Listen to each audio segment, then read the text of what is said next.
Hi, everyone. Thank you so much for joining me on this session about new research from Bain & Company in partnership with Google.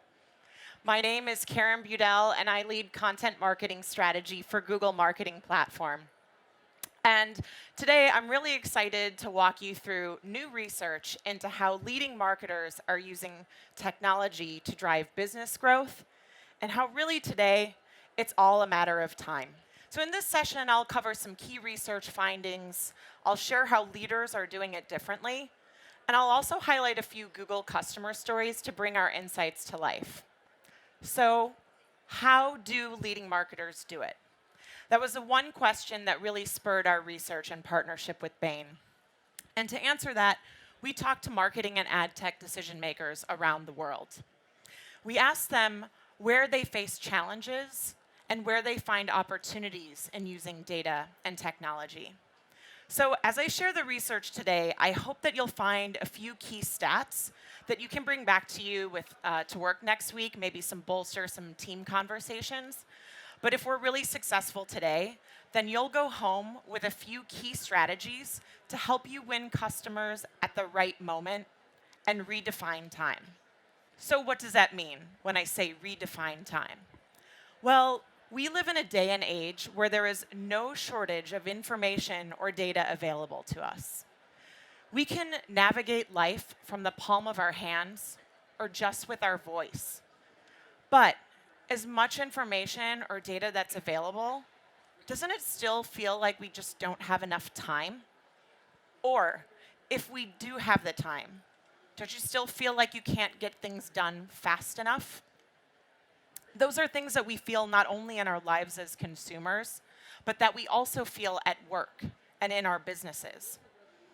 For example, this is a global event, and we have people joining us from all over the world. How many of you today traveled for more than 2 or 3 hours to come to San Jose and join us? And I'm not counting those Bay Area super commuters, right?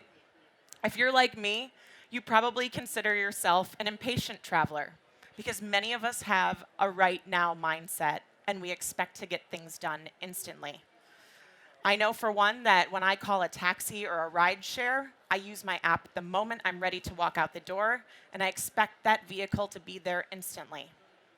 Or many of you may have even booked your hotel en route to your destination. And how often do we find ourselves not only searching for a restaurant reservation that's near us, but one that's open now? Well, we've seen these changes in how consumers are thinking about time, and that shows up in Google search data. Search interest in open now has more than tripled in the past 2 years. So maybe it's no surprise that the leading marketers are the brands that are winning because they're thinking about time in new ways. Now, getting the right message to the right person at the right time, it's almost a marketing cliche, right? But what our research with Bain showed us is that the brands making the biggest leaps forward, specifically the top 20% of performers, they found a new way to use technology to their advantage, and they're redoubling their focus on time. Now, of course, the right message, the right creative, that's still very critical. That's where a lot of you all do your magic, right? That's the art part of marketing. But technology has that advantage because it can help you with the timing. And so that's what we're talking about when we say leaders are redefining time. And with that, I want to dig into the research that we did with Bain a little bit more. So we worked with Bain to conduct a global study, and we talked to nearly 1,700 marketing and advertising, media and technology decision makers in North America, Europe, Australia, and Japan. And in addition to that quantitative study, they also conducted nearly 40 interviews with marketers. So building upon Bain's ongoing leaders versus laggards research, they identified those marketers who were outperforming their peers. And I do want to take a special note to mention that due to some macroeconomic trends in Europe and a smaller sample size in Australia, it was difficult to put all of those respondents in the same playing field. So as I talk about leaders or leading marketers, please note that I'm only referring to those marketers in North America. And those leaders, again, are defined as the top 20% of performers. And that's based on a composite score of self-reported revenue and market share growth. And specifically what we saw with the leaders was that they had an average revenue growth of 14% and an average market share growth of 13%. The laggards in this study represent the bottom 20% of performers. But before we get into what those leaders are doing differently, we still wanted to see, what do marketers have in common around the globe? And so when we looked at all of those responses in aggregate, we found that marketers around the world share one thing in common. The number one priority for them over the next 3 years to help them achieve their goals is gaining a better understanding of their customers and a better ability to reach the right people. That's a top priority, and in fact, it was ranked more important than integrating their technology platforms. And if you can believe it, they even ranked it higher than hiring new talent. As we got deeper into those quantitative survey results and we saw themes emerging for those conversations with marketers, we began to see that getting the timing right was an increasingly important element of marketing strategy for those leaders.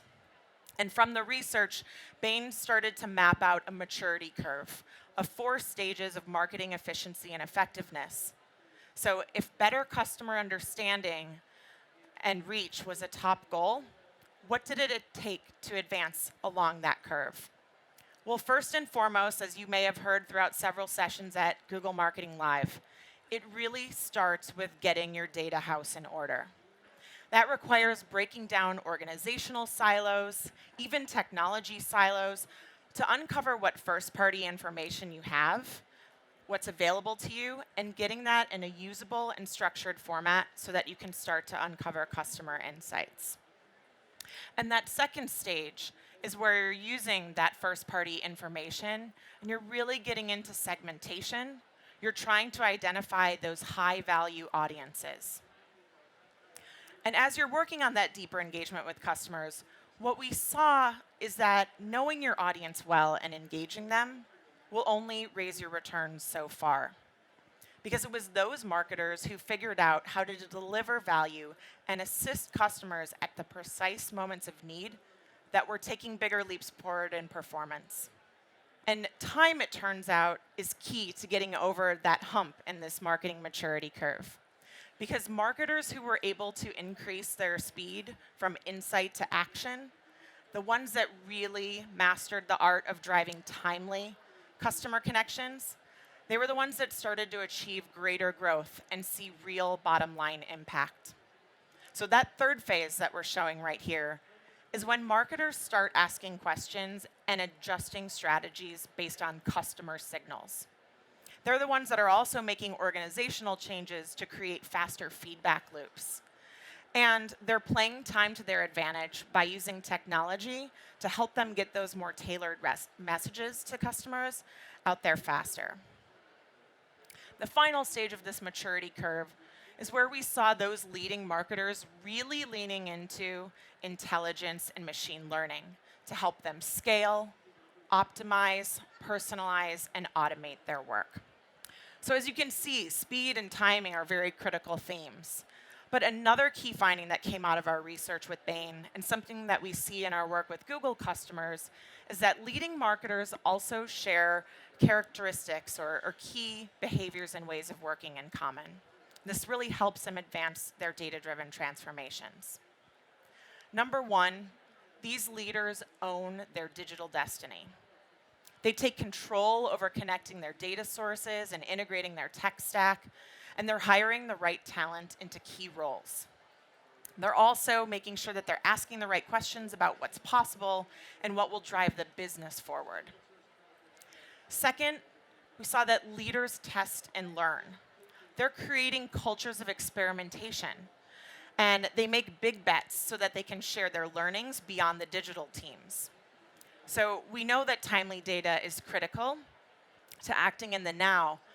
Why would you only pull reports and look at past performance when you can look at that real-time data and use insights to propel the business forward?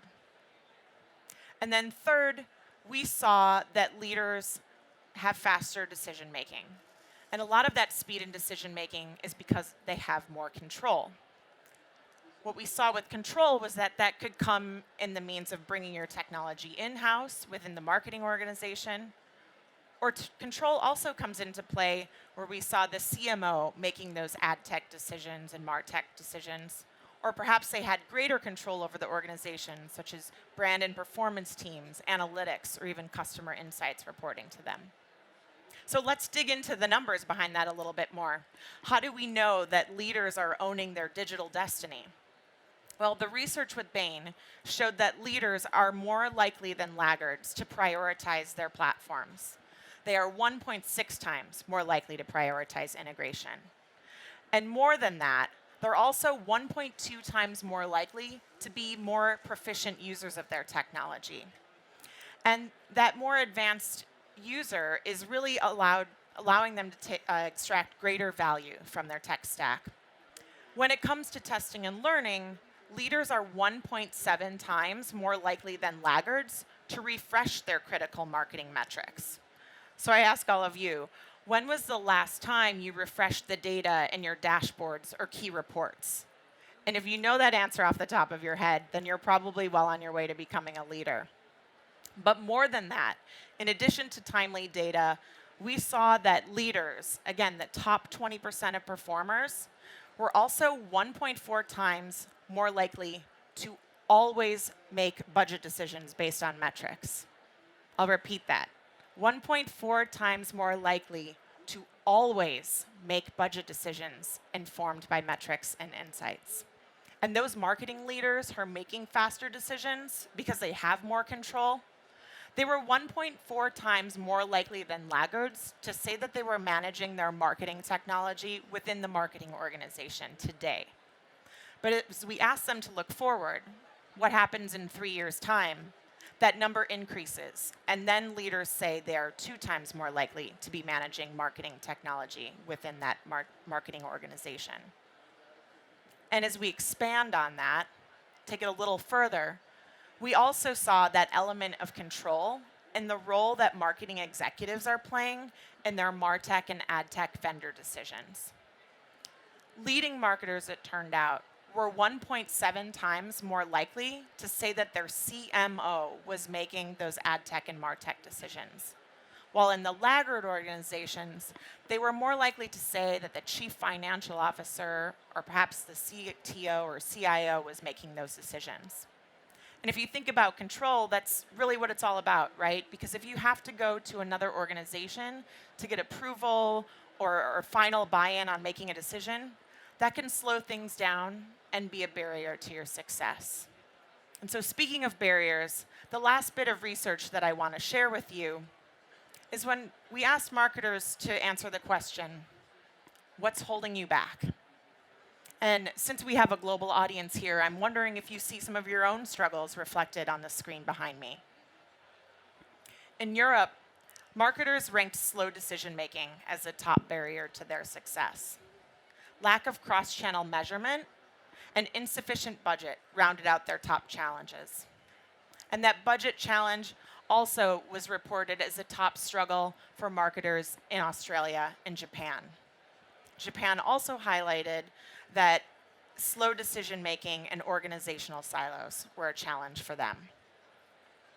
And then here in North America, we saw marketers reporting that they were struggling with that lack of cross-channel measurement, but they were also struggling because they had a lack of understanding of long-term customer value and lack of right talent, which I know many of us face.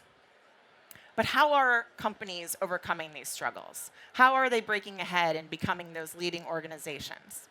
Well, now I want to share with you a few stories of some of our Google customers to bring these insights to life, a few of you who are here with us this week. First, let me ask with a show of hands, how many of you saw that awesome Adidas video during yesterday's keynote? Excellent. Well, as you saw, Adidas has really transformed their culture, and they've put consumer insights front and center.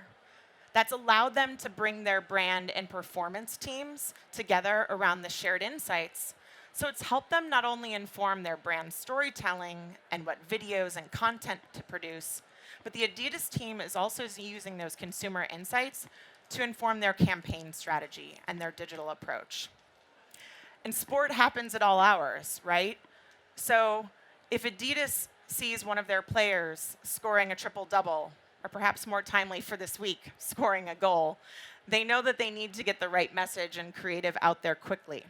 And they embraced using Google Marketing Platform to help them deliver those messages when a moment in sport is happening. Next, let's look at Cebu Pacific. They are the largest airline in the Philippines, and they fly over 20 million passengers a year to 100 routes across the Philippines and rest of Asia. And their marketing team started to see that consumers were showing interest in two of their key priority international routes, Japan and Singapore. But the team also saw that they were not delivering relevant creative that supported those customer interests. So the team at Cebu Pacific used Google Marketing Platform to automatically tailor their ads with more relevant images, and they were able to deliver them at a more relevant time based on the context of the content people were reading online. More than that, Cebu further reduced friction in that consumer journey by allowing people to search for fares directly within the ad creative unit. So that dramatically decreased the time from destination discovery to fare searching, and it helped them increase click-through rate by 134%, ultimately helping them sell more seats and fill those planes. The team also was able to reduce the time to deliver creative by 60%, which allowed them to refocus those efforts towards more strategic activities and collaboration with partners. And then next up is Sprint. In the telecom industry, providers are competing for customer loyalty, and they're trying to prevent customers from switching to other providers. But rather than me tell you the Sprint story, I think we should hear from them. So please take a look at this.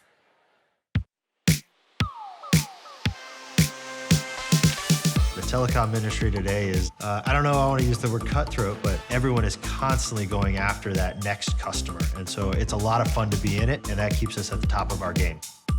It's really important that we're using effective digital marketing tactics where we're repeatedly telling customers what makes Sprint different and valuable. The customer journey is super important when you think about online and offline. And bringing the media buying in-house really enabled us to have full end-to-end control of the customer journey. We now have data scientists sitting side by side with bid managers, sitting side by side with creatives, all working together to make decisions in near real time. Hallway conversations can make huge differences now in how we go to market. And Google Marketing Platform is our command center. It's the one place that we go every day to find out what's going on with our strategies, with our insights, and with our customers. It's really an ability for us to connect our audience insights, our attribution insights into one platform. Now we're at a point where we can look at multiple touch points in that consumer's journey to make smarter investment decisions day in and day out. With all the signals that we have, we were able to narrow it down to a few that mattered most. So we can now message those customers before they get to thinking about churning and really make sure that they're having a great experience. We were able to reduce the customer's propensity to churn by 10%.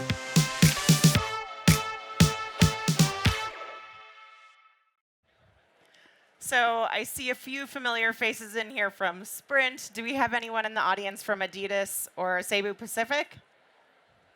Well, I'll shine a further spotlight on the Sprint team and say that they're here. So if you have questions or want to share strategies with them, please connect at the next break. But for the rest of you, what I wanted to do is just recap. What are those 3 ways that we see leading marketers redefining time? Well, again, these leaders are owning their digital destiny. They're taking control of the information and data available to their organization and making sure that they're integrating sources and integrating their tech stack to uncover those valuable customer insights. Second, we see that they're experimenting. So keep experimenting and go beyond the A/B test to really look at your performance data and your customer insights and ask big questions and take a bet that can have material impact on your business. Or you could take a page from the likes of Sprint, whose chief digital officer has shared that he carves out 20% of his budget for that kind of testing and learning. And then third, gain control. Find ways to break down silos in your organization and speed up decision making. We believe those are 3 key ways that marketers like you can redefine time and get ahead to deliver a more relevant customer experience at the right moment.